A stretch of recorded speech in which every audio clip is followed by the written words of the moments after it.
The knock on my door at 6:30 in the morning was aggressive enough to wake my dog, and that's saying something because Rufus could sleep through a tornado. I stumbled out of bed, pulled on a sweatshirt, and made my way downstairs while the pounding continued. Through the frosted glass, I could make out a woman's silhouette, arms crossed, foot tapping impatiently. I opened the door to find Patricia Henderson, president of the Riverside Meadows Homeowners Association, standing on my porch with a printed document clutched in her manicured hand.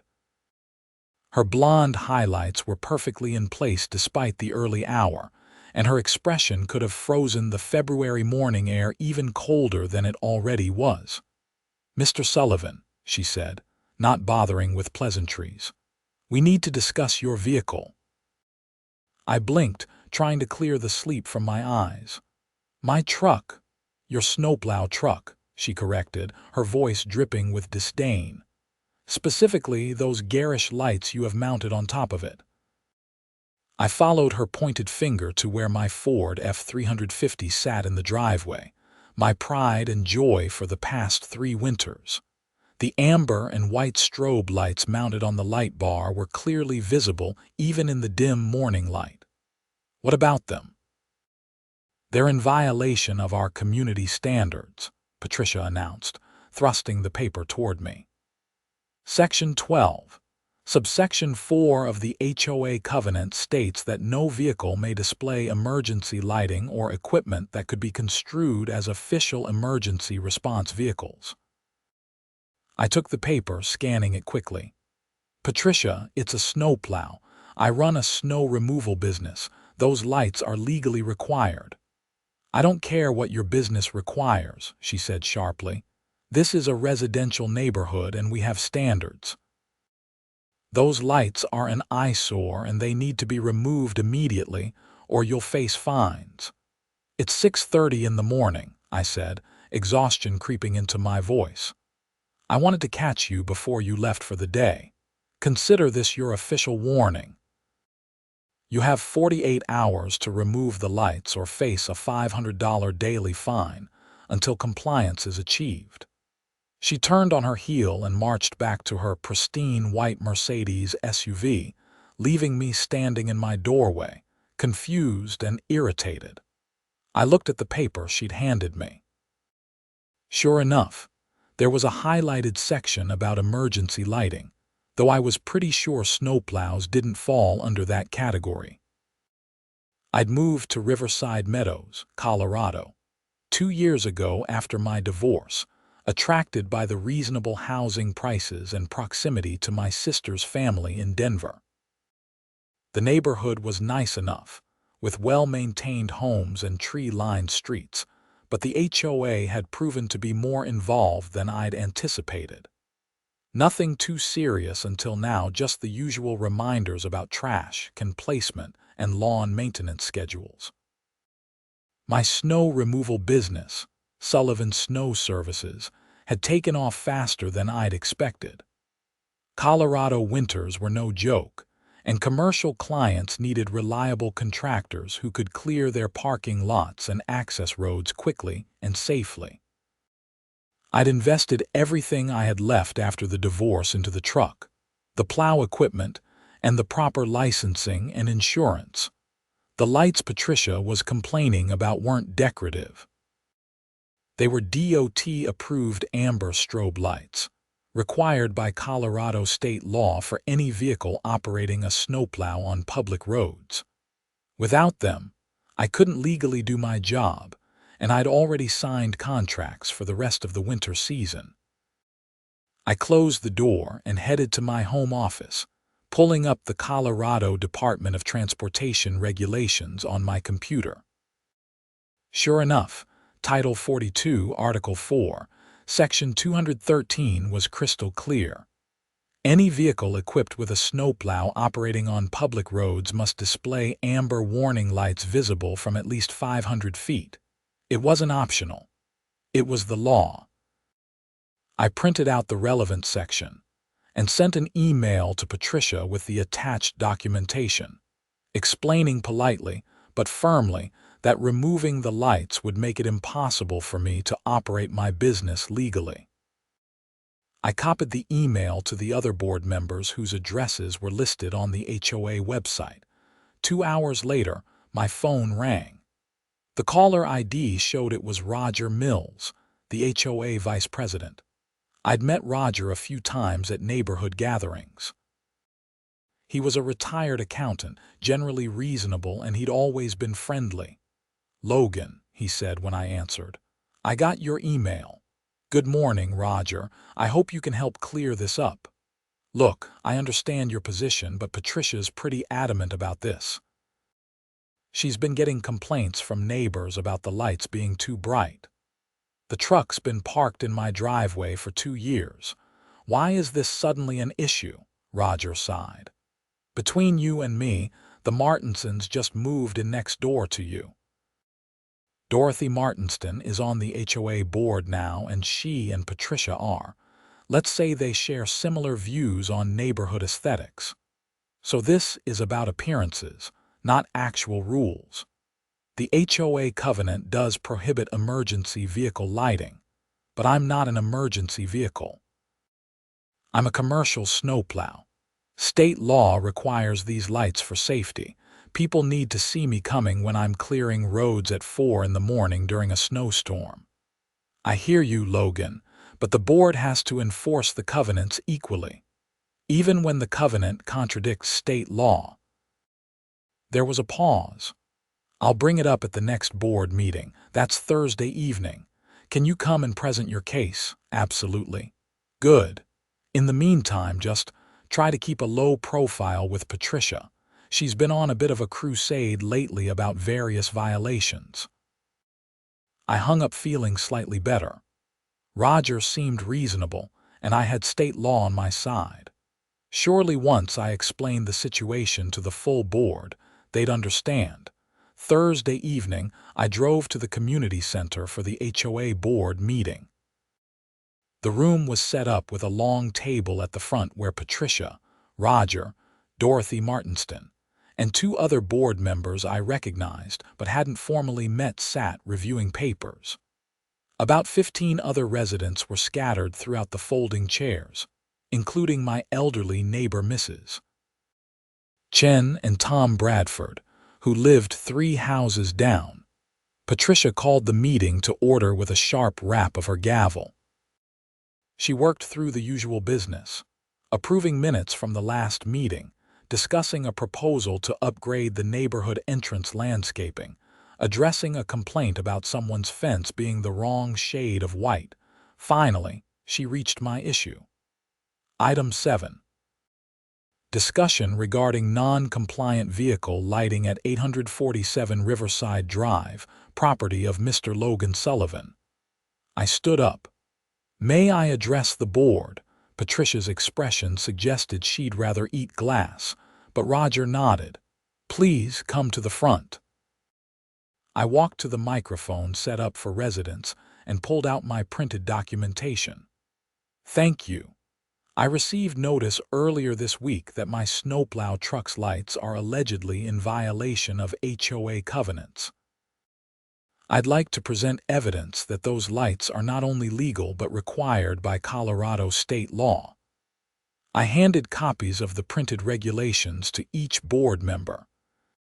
Title 42, Article 4, Section 213 of the Colorado Revised Statutes specifically requires any vehicle operating a snowplow on public roadways to display amber warning lights. These aren't emergency lights, they're safety equipment mandated by law. Without them, I cannot legally operate my business. Dorothy Martinston, a woman in her 50s with severe features and an expensive-looking blazer, spoke up. "Mr. Sullivan, while we appreciate your business needs, this is a residential neighborhood.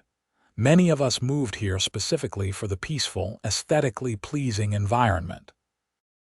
Your industrial truck with flashing lights destroys that atmosphere. I understand the desire for a nice neighborhood, Mrs. Martinston. I want that too. But I bought this house 2 years ago, and I've been operating my business from here that entire time without issue. State law supersedes HOA covenants. Patricia leaned forward.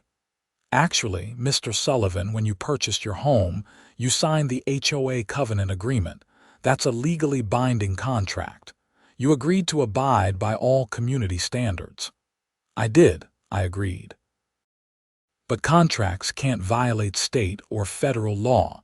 No HOA covenant can require me to break state law. You're not being required to break any law, Patricia said smoothly. You're simply being asked to store your work vehicle elsewhere.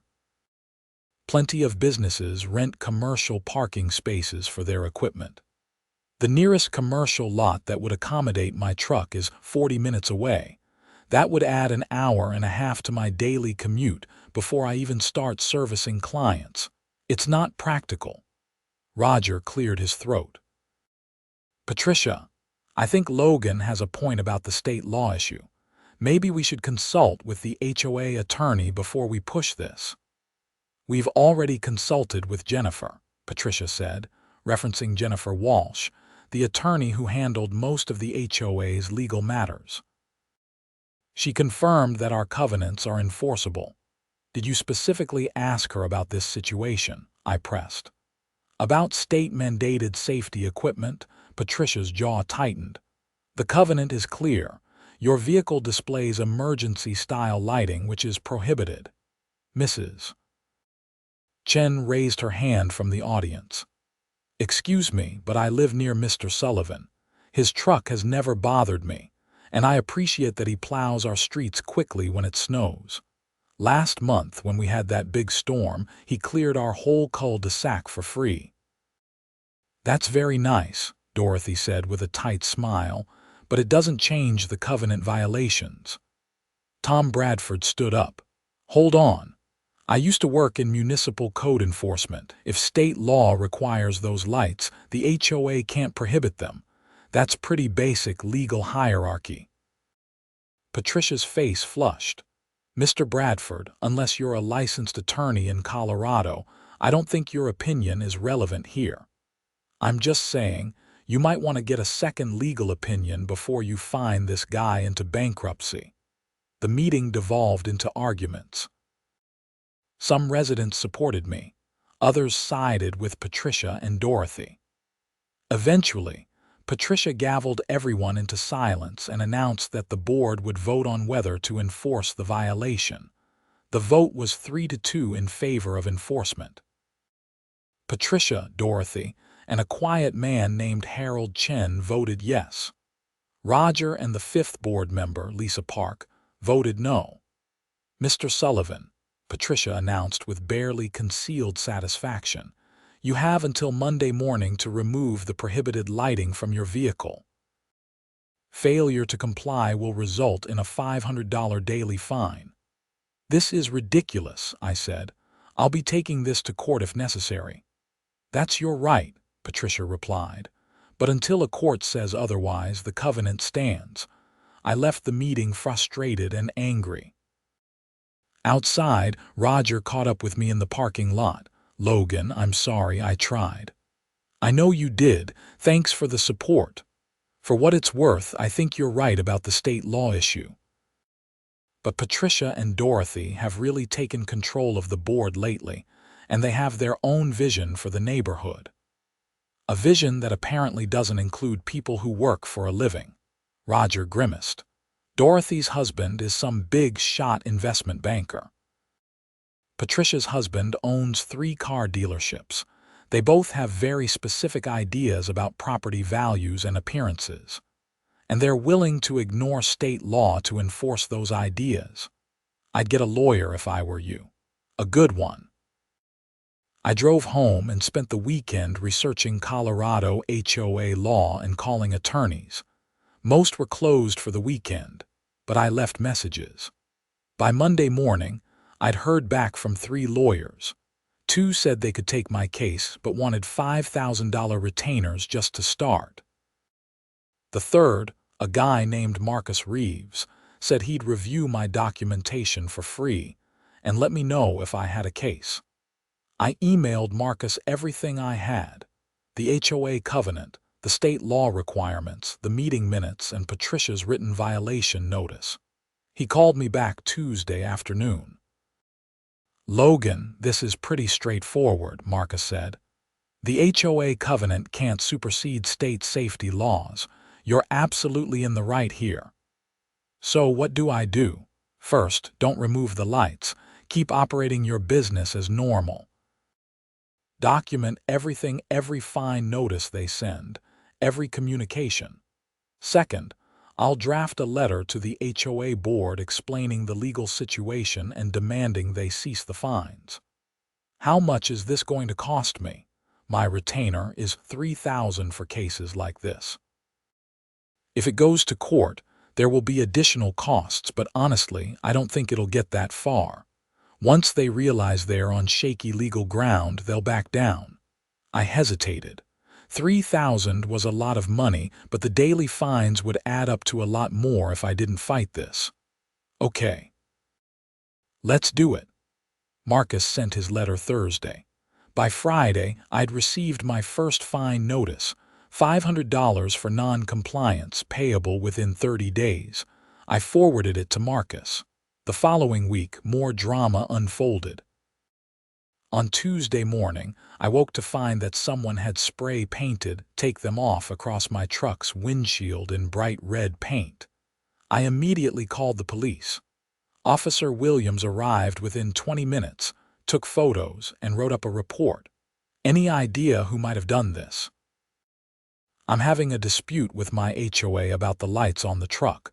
It's gotten pretty heated. You think someone from the HOA did this? I don't want to make accusations without proof. Smart. We'll investigate. In the meantime, you might want to consider installing a security camera. I took his advice and spent that afternoon installing a Ring camera system covering my driveway. The timing turned out to be perfect. 2 nights later, at almost 3 in the morning, my phone buzzed with a motion alert from the camera. I grabbed my phone and pulled up the live feed. Dorothy Martinston was standing in my driveway, holding what looked like a screwdriver, reaching up toward the light bar on my truck. I was out the door in 30 seconds flat, still in my pajama pants and a t-shirt, feet shoved into unlaced boots. "What the hell do you think you're doing?" Dorothy jumped back, nearly dropping the screwdriver. In the harsh glow of my porch light, she looked panicked and caught. This is HOA business. This is vandalism. Get away from my truck." The board voted, "These lights need to come off." "So you decided to remove them yourself in the middle of the night. That's criminal destruction of property." "It's covenant enforcement." I pulled out my phone. "I'm calling the police." "Don't you dare. I'm on the HOA board. I have authority here." "You have authority over landscaping and paint colors, Dorothy. You don't have authority to damage my property." I dialed 911 while she stood there, looking increasingly desperate. The operator answered, and I explained the situation calmly. Dorothy started backing toward her car. "You're just making this worse for everyone, Logan. If you'd just been reasonable, stay there," I said firmly. "The police are coming, and you're going to explain to them what you were doing." She got in her car anyway and drove off. By the time Officer Williams arrived again, she was long gone, but I had the entire incident recorded on my security camera. Williams watched the footage twice. "That's pretty clear-cut attempted vandalism. You want to press charges?" "Absolutely. I'll go have a conversation with Mrs. Martinston. She's probably not going to admit to anything, but the video evidence is solid." The next day, the neighborhood was buzzing. Apparently, Dorothy had been calling other residents, trying to rally support and claiming I was harassing her. Several neighbors who'd been friendly before suddenly stopped making eye contact when I waved, but others reached out to express support.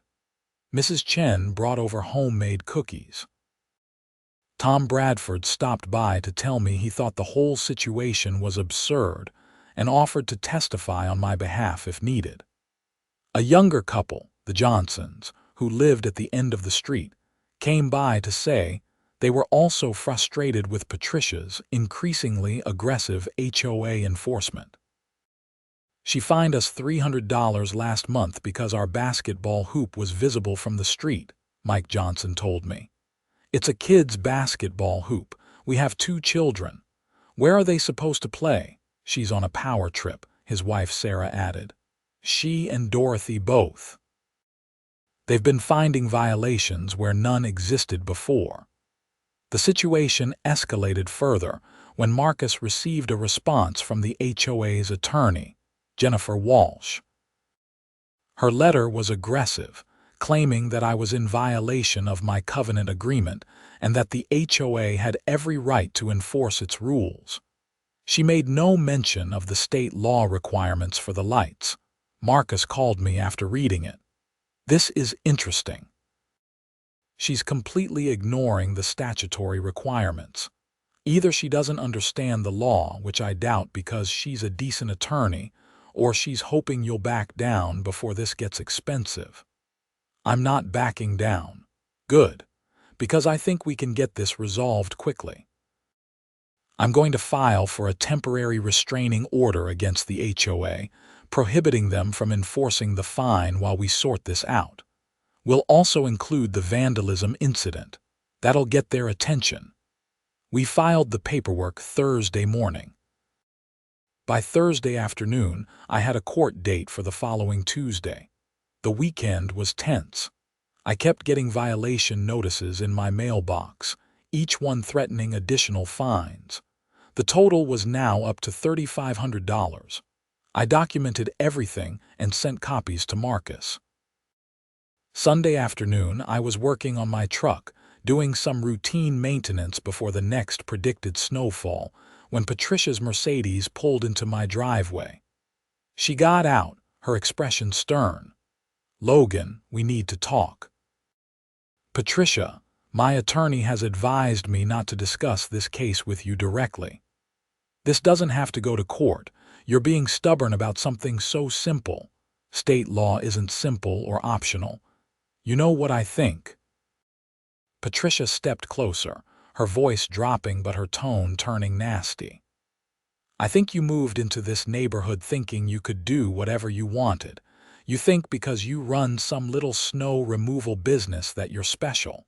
But you're not. You're a renter at heart, Logan. You don't understand what it means to invest in a community, to maintain standards.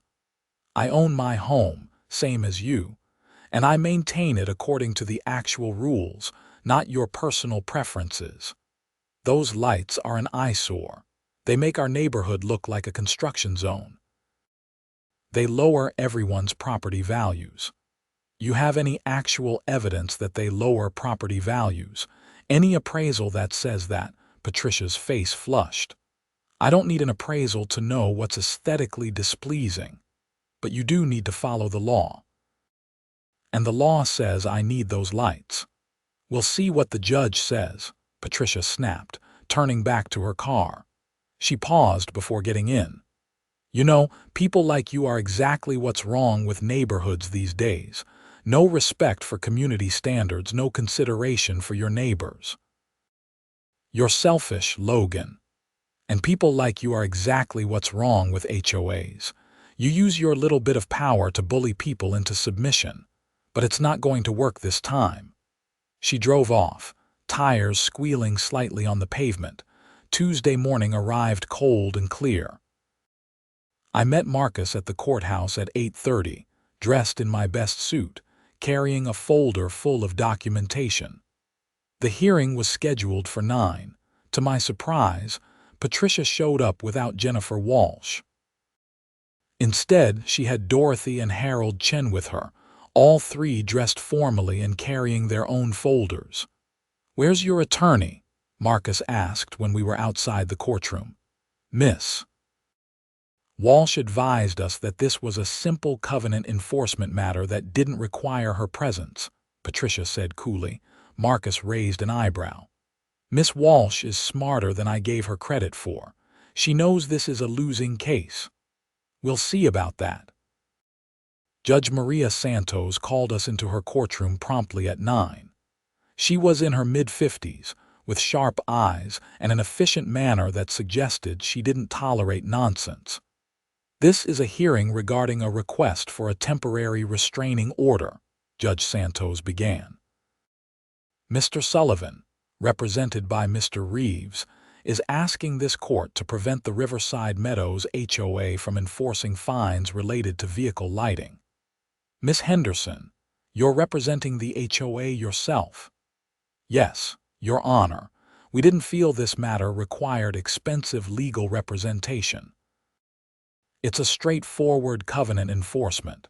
We'll determine that. Mr. Reeves, please present your case." Marcus stood and outlined the situation clearly and concisely. He presented the Colorado statute requiring amber warning lights on snowplows, showed photos of my truck and the lights in question, and explained my business needs. He also showed the judge my contractor license and insurance documentation, proving I was a legitimate business operator.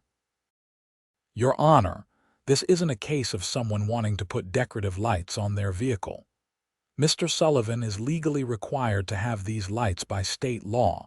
The HOA's covenant cannot supersede state safety regulations. Miss Henderson, your response." Patricia stood, her confidence unwavering. "Your Honor, Mr. Sullivan agreed to abide by our community covenants when he purchased his property. Those covenants clearly state that no vehicle may display emergency lighting. He's in violation of a contract he willingly signed." "But the state law requires the lights," Judge Santos pointed out. "Then he should park his work vehicle elsewhere at a commercial facility. Our neighborhood is residential, not industrial." "Mr. Reeves," Marcus stood again. "Your Honor, requiring Mr. Sullivan to rent expensive commercial parking space for legally mandated safety equipment is unreasonable and likely an illegal restraint on his ability to earn a living. Furthermore, there's a criminal matter related to this case." He presented the security footage of Dorothy attempting to tamper with my truck. Judge Santos watched the video, her expression growing stern. She looked at Dorothy. "Mrs. Martinston, is this you in this video?"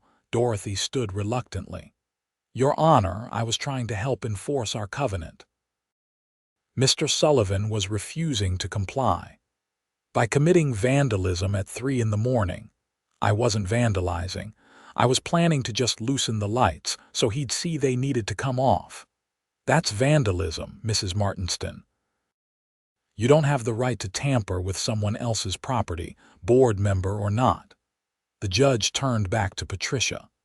"Miss Henderson, I'm very troubled by what I'm seeing here. Your HOA is attempting to enforce a covenant that directly conflicts with state safety law.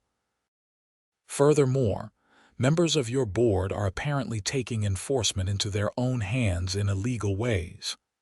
Your Honor, our covenants are legally binding. Not when they contradict state law, they're not. This is basic legal principle. An HOA covenant cannot require a resident to violate state law or prevent them from complying with state-mandated safety requirements."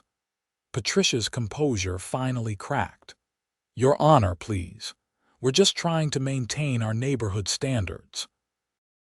Property values are not more important than public safety or state law. I'm granting the temporary restraining order. The HOA is prohibited from enforcing any fines against Mr. Sullivan related to his vehicle lighting. Furthermore, I'm ordering the HOA to refund any fines already assessed. But Your Honor, my ruling stands. Additionally, I'm referring the matter of Mrs. Martinston's actions to the District Attorney's Office for potential criminal charges. Tampering with safety equipment on a commercial vehicle is a serious matter." Dorothy went pale. Harold Chen, who hadn't spoken the entire hearing, looked like he wanted to disappear. Judge Santos wasn't finished. "Miss Henderson, I strongly suggest your HOA consult with a qualified attorney before you attempt to enforce any more covenant violations. HOAs have legitimate purposes, but you don't have unlimited power. You're bound by state and federal law just like everyone else. If I see this HOA in my courtroom again for something this frivolous, I'm going to be much less patient. The hearing ended with Marcus and me victorious. Patricia, Dorothy, and Harold filed out silently, their earlier confidence completely deflated. "That went well," Marcus said once we were in the hallway. "Better than I expected. Thank you." The judge was right, though. They really should have consulted a better attorney. Jennifer Walsh knew this was a bad case, which is why she didn't show up. Over the next few days, the neighborhood dynamics shifted dramatically. Word of the hearing spread quickly. Tom Bradford stopped by to congratulate me. The Johnsons invited me over for dinner to celebrate. Even some of the residents who'd been cool to me during the conflict started warming up again. Mrs. Chen told me that there was talk of recalling the HOA board, or at least Patricia and Dorothy. "Many people are tired of the aggressive enforcement," she said. "You standing up to them has encouraged others to speak up about their own problems." The following week, I received a check from the HOA for $3,500, refunding all the fines they'd assessed. The check was signed by Roger Mills, not Patricia. I called Roger to thank him. "I'm glad this got resolved," he said. "Between you and me, Patricia's resigned from the board. Really, she's embarrassed by the whole court thing, and a lot of residents are angry with her. She figured it was better to step down." "What about Dorothy?" "She's facing criminal charges for the vandalism attempt. She resigned too. The DA's office is taking it seriously because it involved safety equipment on a commercial vehicle." "I didn't want to ruin anyone's life," I said, feeling a twinge of guilt. "You didn't ruin anything, Logan." "They made their own choices. Patricia let her power go to her head, and Dorothy broke the law. That's on them."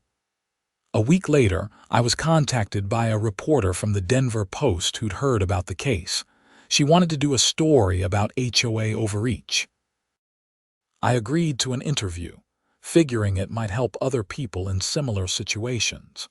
The article ran a few days later, with the headline, "HOA Backs Down After Trying to Ban State-Mandated Safety Equipment." It quoted Judge Santos's statements about HOAs being bound by state law, and included comments from legal experts about the limits of HOA authority. The article went viral online, picked up by several national news outlets. Suddenly, I was getting messages from people all over the country with their own HOA horror stories. Some were similar to mine, others were worse. One person had been fined for installing solar panels despite state laws protecting that right. Another had been cited for parking their disabled veteran license-plated car in their own driveway. The attention led to something unexpected. A state representative named Michael Torres reached out to me. He was working on legislation to reform HOA regulations in Colorado and wanted to use my case as an example of why reform was needed. "HOAs serve a purpose," Representative Torres explained when we met at a coffee shop in Denver. "But they've become too powerful in some cases, with boards operating like mini-governments without proper oversight or accountability." "What kind of reform are you proposing?" "Several things.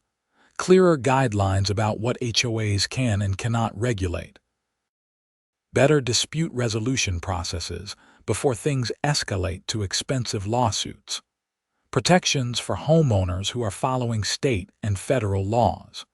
And serious penalties for board members who abuse their authority or break the law while attempting to enforce covenants." That all sounds reasonable. The problem is, there's a powerful HOA lobbying group in Colorado They fight any reform efforts, claiming it'll destroy property values and make neighborhoods unmanageable. Property values seem to be the excuse for everything. Exactly. But your case shows how that excuse is used to justify unreasonable and illegal actions. Would you be willing to testify if we get hearings on the reform bill? Absolutely. Meanwhile, Dorothy's criminal case moved forward. The district attorney charged her with attempted criminal mischief and trespassing. It wasn't the most serious crime, but it was enough to require her to appear in court. I attended the hearing, partly out of curiosity and partly because the DA wanted me there as the victim. Dorothy showed up with an expensive attorney who tried to negotiate a plea deal. The judge, a different one this time, listened to both sides and then addressed Dorothy directly. "Mrs. Martinston, you're a grown woman, a homeowner, and you were serving on your HOA board. You should have known better than to sneak onto someone's property in the middle of the night to tamper with their vehicle, regardless of your perceived authority. Your Honor, I made a mistake. I let my frustration get the better of me. That's one way to put it. Another way is that you committed a crime. However, I'm inclined to accept the plea agreement. You'll plead guilty to criminal trespass, pay a $1,000 fine, perform 100 hours of community service, and you're prohibited from serving on any HOA board for 5 years. Dorothy agreed to the terms, looking relieved it wasn't worse. As we left the courthouse, she approached me. "Logan, I want to apologize. What I did was wrong, and I'm sorry." I looked at her for a moment. She seemed genuinely remorseful, her earlier arrogance completely gone. "I appreciate the apology, Dorothy. I hope you learned from this." "I have. Believe me, I have." Back in the neighborhood, things had calmed down considerably. A special election was held for the HOA board positions vacated by Patricia and Dorothy. Roger remained as vice president and was promoted to president. 2 new members were elected, both of whom ran on platforms of reasonable enforcement and better communication with residents. At the first meeting under the new board, Roger made a formal apology to me in front of all the residents present. "Logan, on behalf of the HOA, I want to apologize for the way you were treated. The previous board overstepped its authority, and you had every right to fight back. We're implementing new procedures to ensure this kind of situation doesn't happen again." The residents applauded. It felt like validation after months of stress and conflict. The new board also amended several of the more restrictive covenant provisions, including the one about vehicle lighting. The new language explicitly stated that any equipment required by state or federal law was exempt from HOA restrictions. My business continued to thrive. If anything, the publicity from the case brought me more clients. Several commercial property managers told me they'd read about the situation and appreciated how I'd stood up for proper safety practices. I hired 2 additional employees and bought a second truck to handle the increased demand. In March, Representative Torres's HOA reform bill came up for hearings in the state legislature. I testified along with several other homeowners who'd faced various HOA problems. The committee hearing was intense, with HOA industry representatives arguing that the reforms would hamper their ability to maintain communities. But the committee members seemed sympathetic to the homeowner stories, especially when they heard about cases like mine where HOAs had ignored state law, or worse, where board members had harassed homeowners over minor issues. The bill passed the committee and moved to the full House. It took several months and went through multiple revisions, but eventually, a compromise version passed both chambers and was signed by the governor in August. The new law established several important protections. HOAs could no longer prohibit anything required by state or federal law. Homeowners facing fines over $50 had the right to a formal hearing with the opportunity to present evidence. Board members could be held personally liable for knowingly violating homeowner rights. And the state attorney general's office established a special division to investigate complaints about HOA abuse. Representative Torres invited me to the bill signing ceremony at the state capitol. "None of this would have happened without people like you standing up and fighting back," he told me. "You turned a personal problem into systemic change. I just didn't want to pay unfair fines and couldn't run my business without proper safety equipment. And that's exactly why this matters. Regular people shouldn't have to become legal experts or spend thousands on attorneys just to live peacefully in their own homes." Back in Riverside Meadows, life settled into a comfortable routine. The neighborhood became friendlier without Patricia's aggressive enforcement style. People actually talked to each other at the mailboxes instead of rushing away to avoid potential violations. Mrs. Chen started a neighborhood book club that met monthly. The Johnsons organized a summer block party that actually brought everyone together instead of dividing them. Tom Bradford joined the HOA board in the next regular election and pushed for even more reasonable policies. I continued running my snow removal business successfully. The following winter was one of the snowiest on record, and my team worked around the clock keeping commercial properties clear and safe. Those amber lights that had caused so much trouble worked exactly as intended, keeping us visible and safe during pre-dawn and late-night operations. One evening in December, almost a year after Patricia's first knock on my door, I was sitting on my porch with a cup of coffee, watching the sun set over the mountains. Roger walked by walking his dog and stopped to chat. "You know, Logan, that whole mess with your lights was actually the best thing that could have happened to this neighborhood," he said. "How do you figure? It forced us to examine how the HOA was operating. We were so focused on appearances and rules that we forgot about building an actual community. Now we have people who talk to each other, who help each other. We have reasonable rules that make sense. We're not perfect, but we're better. I'm glad something good came from it. And you're still here, which I appreciate. A lot of people would have moved after all that. I thought about it," I admitted, "but this is my home. I wasn't going to let anyone push me out of it. That's the spirit. By the way, thanks for clearing the neighborhood streets last week during that surprise storm. Several residents mentioned how much they appreciated it." "No problem. Just doing my job." After Roger continued his walk, I sat there thinking about everything that had happened.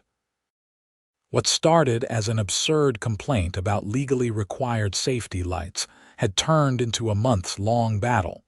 Criminal charges, court appearances, and eventually state legislative reform. It had been stressful and expensive, costing me thousands in legal fees even though I'd won. It had damaged relationships with some neighbors and consumed countless hours of my time.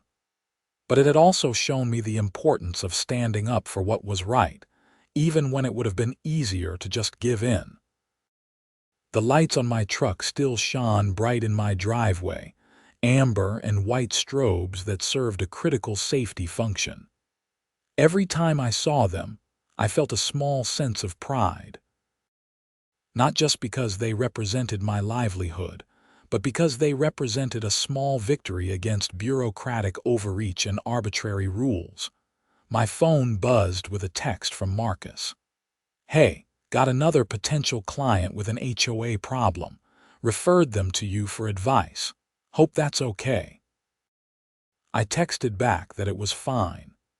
In the month since my case, I'd become something of an informal consultant for people dealing with HOA issues. I couldn't offer legal advice, but I could share my experience and help them understand their rights. The next morning brought fresh snow, the first significant accumulation of the season.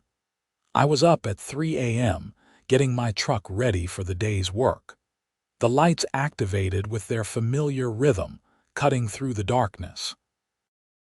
I headed out to my first client, a shopping center that needed its parking lot cleared before stores opened.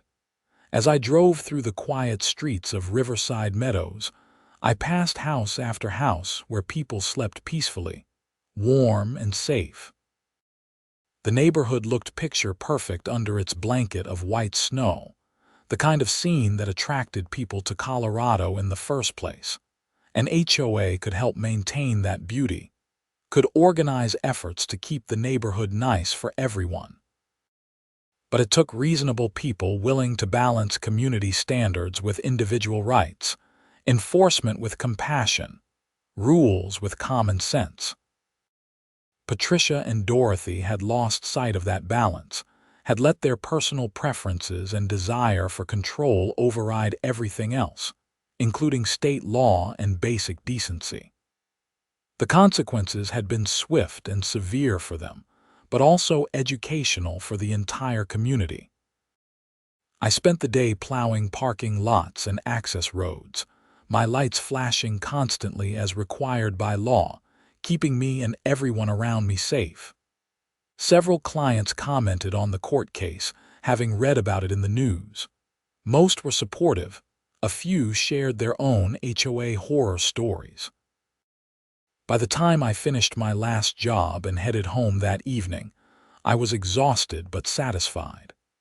It had been a good day's work, made possible by equipment that was both legally required and common sense necessary. The lights on my truck would keep flashing every time I went out on a job, visible from 500 feet away just like the law required, warning other drivers and keeping everyone safe. And thanks to months of conflict and eventual resolution, no one could tell me otherwise. As I pulled into my driveway that night, Mrs. Chen was outside shoveling her walkway. I grabbed my snow shovel and went over to help her finish. "Thank you, Logan," she said warmly. "You're such a good neighbor. Happy to help." "You know, when all that trouble was happening last year, I told my daughter that you would win.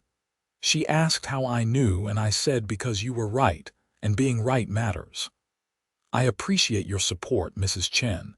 It meant a lot during all of that." Patricia and Dorothy thought being in charge meant they could do whatever they wanted. They forgot that even people in charge have to follow rules. You taught them that lesson. I finished clearing her walkway and headed back to my own house. Inside, Rufus greeted me enthusiastically, and I fed him before making dinner for myself. It was a simple evening, peaceful and quiet, exactly what I'd wanted when I'd bought this house 3 years ago. The legal battle was over. The neighborhood had found a new equilibrium. The state law had been clarified and reinforced. Justice, in its slow and sometimes expensive way, had prevailed. My snowplow truck sat in the driveway, lights dark now but ready to flash bright whenever duty called. Those lights had caused an absurd amount of trouble, but they'd also sparked necessary change.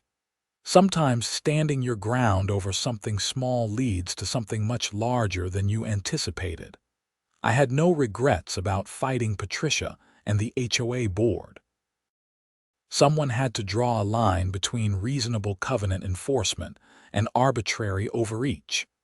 Someone had to point out that state law matters more than aesthetic preferences. Someone had to say no to bullies, even when those bullies had official titles and community authority. That someone had been me, and I'd do it again in a heartbeat. Because at the end of the day, this was my home, my business, my life. And no HOA Karen, no matter how determined or aggressive, was going to take that away with baseless complaints and illegal tactics. The lights stayed on my truck where they belonged, keeping me legal and keeping people safe. And that was exactly where they would remain.